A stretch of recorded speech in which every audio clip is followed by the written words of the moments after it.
Number 6 on our list is another well-known one, more well than some of the other ones, is the Tails doll from the game Sonic R on the Sega Saturn. Yeah. And it's an alright story. So the story starts off with, well, there's a bunch of different variations for the story to start off with. Yeah. They're a lot alike, just some changes. But basically starts off with someone going to a store, or two friends going to a store, and this game is, they're looking for a game, and this game is just given to them. Yeah. For free. They take it, no questions asked. Yep. And say, hey, cool, let's go play this game. And when they play it, it's not what it's supposed to be. Yeah, there's just different aspects in the Sonic R game that just are different. Images, characters are unlocked already that aren't supposed to be. Music's getting played backwards, so I don't know. I probably would have shut the game off then and there, but these two are like, they're like Spartan warriors or something. Oh yeah, as the story goes on, they're your typical B-movie. Let's not split up. Let's go split up over here, type of thing. Or what's that noise? Let's go check it out. But anyways, the story covers mainly about, it tells about a lot about the Tails doll, and a lot how you unlock it, and then it starts to move in to a point where some supernatural stuff starts happening, like something causes the TV to start shaking, and one of the friends grabs this nice handy bat that's near him and whacks it and breaks the TV. Yeah, and they don't think anything of it. And guess what? You know what they did? What's that? They decided, alright, this game is kinda getting a bit intense. Let's go play Sonic Adventure 2. Yeah, because that's what you do in that case. And as the story goes on, like, they hear doorbell ringing. Yeah. So they go check it out, no one's there. And then you get the typical reenacting doorbell, check it, no one's there, doorbell, check it, no one's there, and then they stand by the door, doorbell, open it. What? Free plushie doll? Awesome! Yeah, who cares if it's covered in blood? Yeah. Yeah, supposedly the Tails doll was at their doorstep.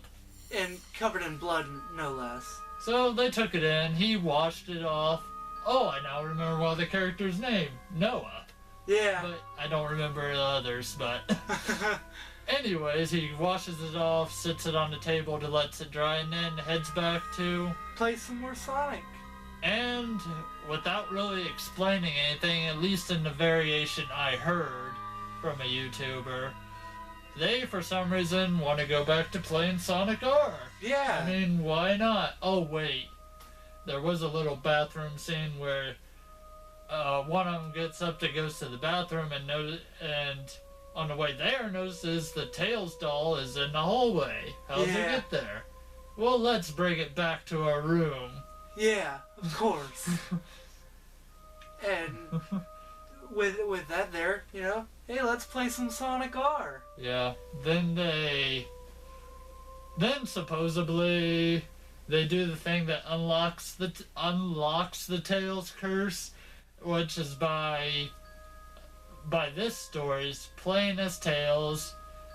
You play a tag game on Sonic R as the Tails doll. Tag everyone out, then you leave Super Sonic till last, tag him last, and then there you go. Tails doll comes to life and slaughters you all. Happy ending. Oh yeah, the best ending. So, it's not the best written story. It's entertaining, I'll put it that way. It's like It's like a really bad horror movie that you love because it's so bad. That's what it's like. And I mean, you're not gonna feel like it's you in that story. Right. Because who's gonna take in a bloody doll? Just off the street, you know? Maybe they're collectibles, you know? Hey. Collectibles, collectors do desperate stuff sometimes. Anything to get that Tails doll. But, anyways, now I don't know if these were just added to the YouTuber I watch, but apparently you can also summon Tails doll if you go into a dark restroom past 11 o'clock at night and play the songs now I don't know the songs, but they're from the game. Yeah, the songs from the game, play them backwards for 5 minutes. And then wait 5 minutes. Oh, wait, okay. Yeah. Just play the songs backwards. And then wait for 5 minutes and you'll see a little red light coming from your mirror. That means you summon the Tails doll curse. So have fun trying it out, guys. Yeah. And let us know if you get that Tails doll. So number 7 is just titled Mario. Yeah. This is not a very complex creepypasta. No. But it has one thing going for it, and I'll get to that at the very end. It's got an intriguing, twist. Yeah, pretty much, this guy online, I believe his name was Adam, he comes across the ROM hack, because I guess he typically likes to download and play different ROM hacks. This one was a ROM hack of Super Mario World, just titled Mario. Anyways, he started up the game. The title screen seemed normal, so he loaded it up, got to the first world. The first thing he noticed was that the levels were named different. They were I don't know, stuff they were very unpleasant names, I think one of them was Die Die Die or something like that, I don't know. But it was stuff like that. Yeah. Or no going back and stuff like that. So he went into the Yoshi house there at the first island. There was no Yoshi house. It was just this block. He hit it. It sort of sounded normal until you got to the very end of that block, and then it kind of referred to Mario as he's at it again. So something's not right. It kind of portrayed him as an antagonist in a way. Yeah. So there's the first twist. Now you play through the levels, hit more of these blocks, and they'll tell you more dark, disturbing things. Yeah, they tell you you shouldn't have done that, or Mario. They tell you morbid things, kind of. Yeah.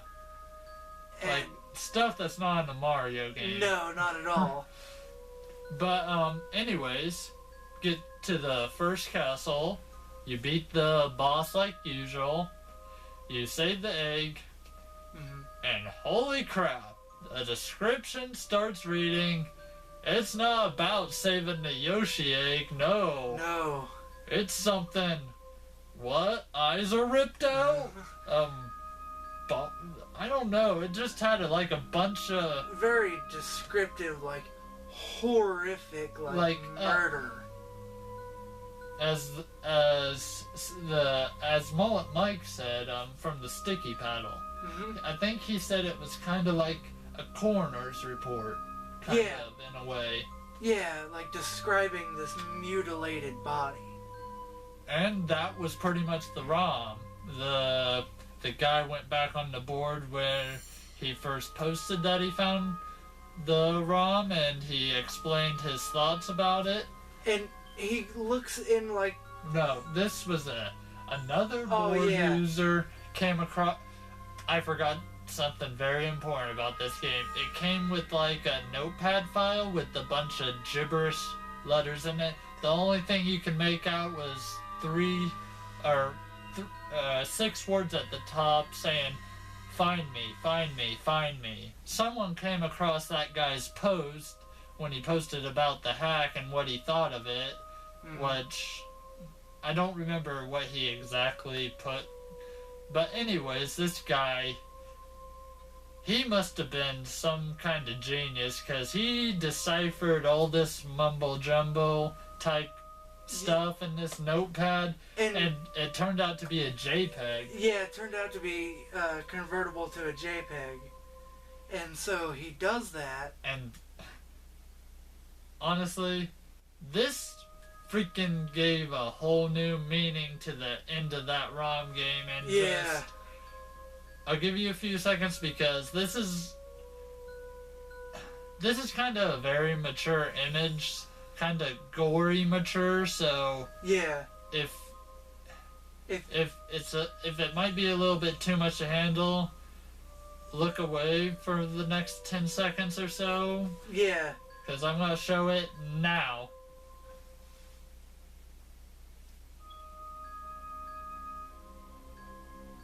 And that was the image that we are referring to. Pretty messed up, huh? And the thing is, though, once you don't, it's like this random image until you start to see that the description from the end of the ROM is describing this image, like, perfectly. Yeah, it's like, wow. Yeah. Wow, Mario, do you got some dark secret some dark killing spree, serial killer type secret that you got? You got a little bodies in the closet that need cleaned out, you know? But it's one of those really cool twists that's just so creepy. And yeah, honestly, the game itself was alright, but it would be nothing without that JPEG picture at the end, kind of. Yeah, it just ties it. It's just like the perfect icing on the cake to this very awesome, creepy story. Number 8 is none other than Lavender Town. The good old Lavender Town syndrome. Yes. And this one was... First, we should probably explain kind of what Lavender Town is, maybe. Yeah, it's this town that you come across in the Pokemon games. I believe it's only the original, right? I think they were like red and blue. Yeah. Yeah, and so you come across this town, and it's eerie. Yeah. It doesn't have a trainer. Correct. And you mean gym badge? Yeah. Yeah. Yeah, gym badge. Yeah, and it's just this weird town, and apparently it's been changed from the games. Yeah, a little bit. First, let's start... Now, don't get me wrong. Even after the changes, the town is still very... It is. It's got this... It's so very much dark-toned than what the rest of the game is. Oh, yeah. It's just like... One of the programmers had some kind of... I don't know. They just wanted to throw in something, and it just kind of slipped through, and... wow, we got this real dark spot in this... happy, go-friendly game. Yeah. and even without, like, this creepy pasta story, it's just creepy. Yeah. To walk around, and the music is creepy. Yeah. And that's what this creepy pasta is focused on. The main change, which... the change actually benefits to this story, because it makes it seem weird that why is Nintendo changing the music from a Japanese game? Mm-hmm. So this creepypasta starts with this weird music that they made for this game. And so the Japanese version, it played on two different like files at the same time and different frequencies per file. So, and it achieved this, like, you'd hear it in one ear and then the other ear, and it would mix in your head. Yeah. That's how the music played. And, they're called binaural beats, and it's a real thing. Binaural beats are a real thing. Right. Studies on it and everything. It's a pretty neat thing. But, how this story goes is this music was causing, like, headaches and, physical trauma to kids. Yeah. And it started to progress to suicidal thoughts. Yeah, so basically all these kids were getting suicidal thoughts because they were hearing this music. Mm-hmm. And it turned out bad, and a lot of kids started going through with these thoughts because this music was just driving them crazy. Yeah, I mean, if you go and listen to the music right now, you can probably see actually some of these symptoms be true, like the headaches probably, because I know if I listened to it probably for more than 10 minutes, my head would start to get kind of... Yeah, so the version that you probably be able to listen to is the American version. Yeah. And what they did was they changed it. They took away one of the second tracks, so it's just one track you're hearing instead of that second track, which is kind of mysterious, you know? Yeah. Why would they change that if it wasn't causing something? Right. And so that goes along with, like, the changes of the Lavender Town. And that's basically the creepypasta. Right. Is all these kids. And another interesting thing about this is, another thing that could make it true is Nintendo's kind of been known for, like, these accidental mistakes. I think I know what you're talking about. Yes, so, I don't know if you know about it, just a little tangent, is there's an episode, and you've probably never seen it, and you can look it up and maybe find some little images from it. But what happened was it had flashing lights, and it caused, like, 5,000 kids in Japan when it aired to have seizures. And, like, 10,000 on top of that to have, like, nausea and, you know, bad ailments, like physical ailments. Yeah. And then it got banned. So, Nintendo's made these accidents before. Yeah.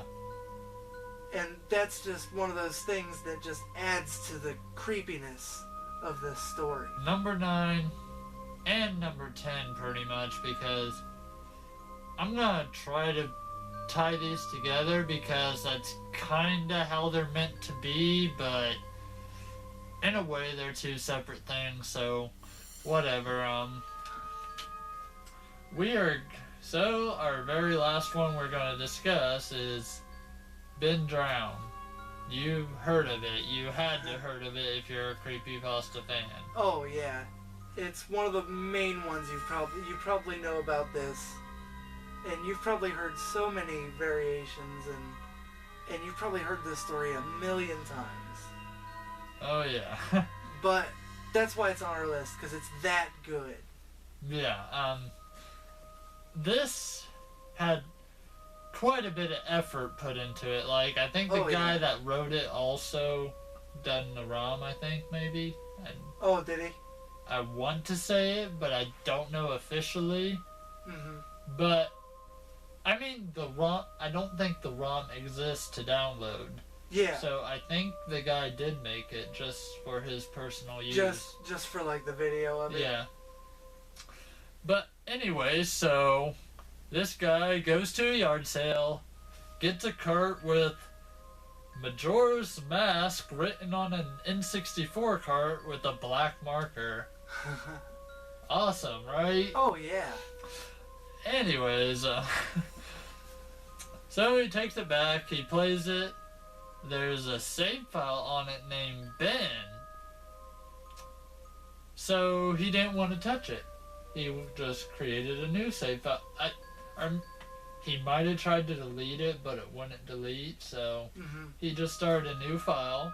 Everything seemed normal, the game was playing normal, until it came to the fact where they were in spots where they had to call him his name. They would keep on saying Ben. So this was very peculiar, so he quit the game and then came back later and decided, okay, I'll load up the guy's file. And then what he entered to was a link that was kind of standing straight, but then his body was like turned halfway. Yeah, like really messed up and like twitching. Yeah, there was twitching. It was very glitched up and just, it was, wow. It's kind of like horrific to look at. Yeah. There's like not really any creepy, like after, you know, like photoshopped images in it or whatever. Yeah. It's just the way that it's glitched up is just creepy to look at. Yeah. And that leads on to it. He walked around a bit, and then all of a sudden, the legendary Link statue showed up, which you have seen because it's the creepiest thing Nintendo has designed ever. But, so this statue shows up, and then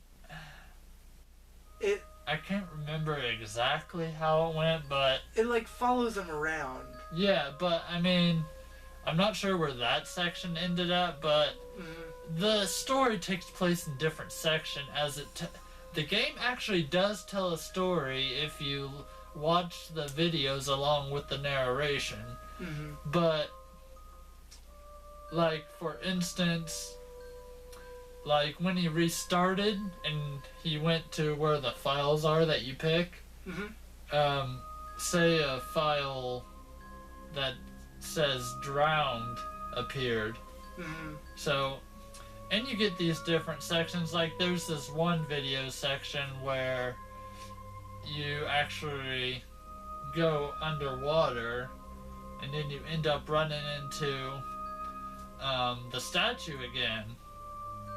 It's like, okay, I think the statue is supposed to be like the ghost of Ben. Yeah.